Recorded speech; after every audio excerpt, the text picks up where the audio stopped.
We're about to walk through a crackhead lane now. The fuck is all this?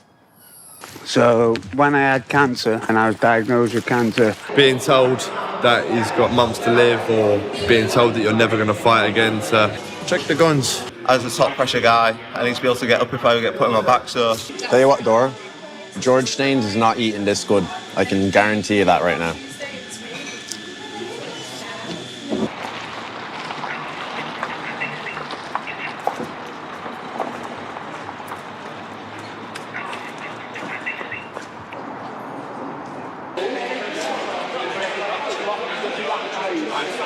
Mine and my dad's gym, but I started going to the gym with my dad when I was like 12, 13 to get stronger and be healthier. So it's definitely got that family environment to it. It's what we wanted to take on as well. Going smaller to counter it, or just step through it.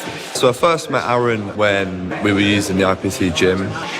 Slowly I got to know Aaron personally, and you start to hear about his story and everything that he's been through. You know, he's one hell of a bloke. He's been through some journey in his life, not one that I could ever comprehend or even pretend to understand. Fighting cancer, being told that he's got months to live, or being told that you're never going to fight again, to all of a sudden competing for a world title.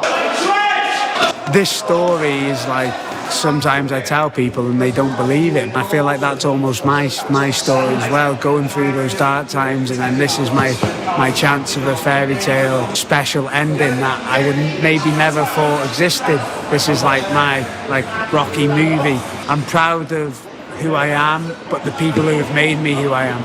You know, I'm so excited for this fight, I can't wait, and I just want to show the Octagon fans what the flyweights are about. Ashton's not exactly the nicest of places. We're about to walk through a crackhead lane now. There's always people smoking crack down this lane. But don't worry, you're with me, so they won't try and rob your camera or anything. The fuck is all this? So, oh my God, oh my days. Oh my days, the boys. Oh my God. He's good. He's good. That's lad, yeah. Here's a look at this hat. Is that a Popovka? Go on. I did have a communist thing. Oh, you've got fleas now, lad.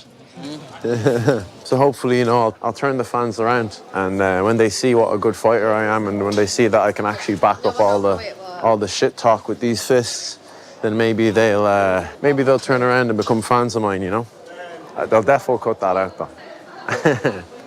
We go for a Greg's. You know, Greg's. Greg's is a bit too much now.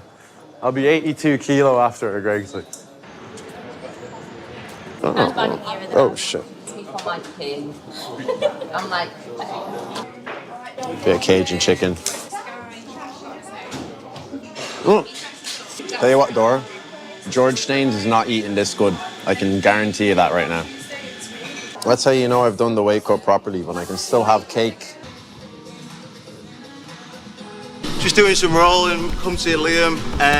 You need to see him, I see him in a couple of weeks. Getting some nice, not just like flowy rolls, and you know, situationals, you know, just repping what I'm going to be doing on the fight day. Yeah, good, a lot of fun. Like I was just lashing on there, I did my job. Really good black belt, you know, great guard game, and like swept me a couple of times, but every time I wrestled back up like immediately. So that's what I need to do, you know. As a top pressure guy, I need to be able to get up if I get put on my back. So yeah, perfect rolls. I'm obviously a bit hot. I got my joggers on that, so maybe a little bit. But no, absolutely sick rounds. George has sparred for his entire life. He's a veteran of the game. More than anything, it's about building confidence in the fighter now. So what I'm not doing is putting him in bad position, specific rounds for this last session. I'm just making sure that his confidence is at an all-time high, that he's hitting the things that he's worked through the camp. And I know that he's had a stellar camp working at different gyms through this time.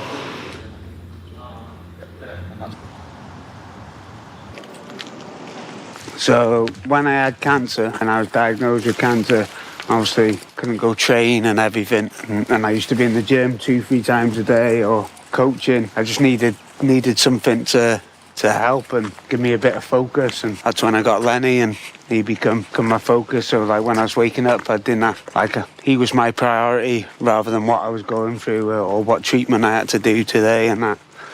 Stalking that squirrel. He's not gonna get it, but he'll try his best.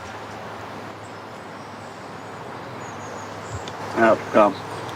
It's massive having the chance to be the first Octagon flyweight champion. This is a world championship fight that I've been preparing all my career for, something I've always wanted, and I'm going to use everything I've learned from all my other fights and all my experience inside and outside of the sport to take this opportunity. It's not something I want to say. It's, I've spent 6, 8, 10 weeks getting ready for. I've spent my whole career, my whole life getting ready for something like this.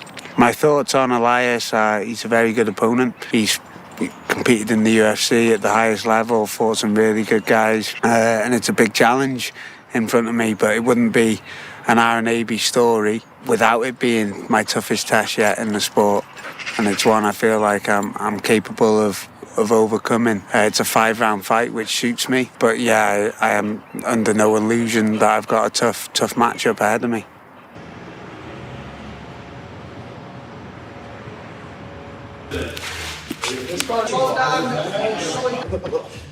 The octagon hand wraps,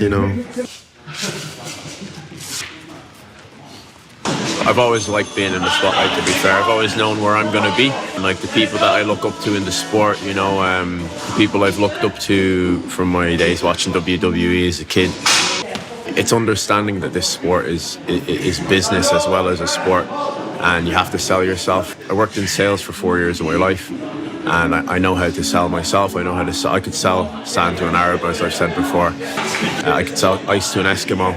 It's definitely who I am. It's not any sort of put-on persona. I was a bit more shy as a kid, I would say.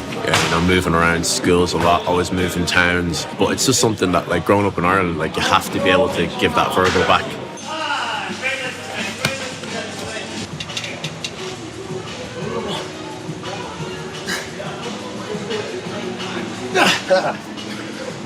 Woo!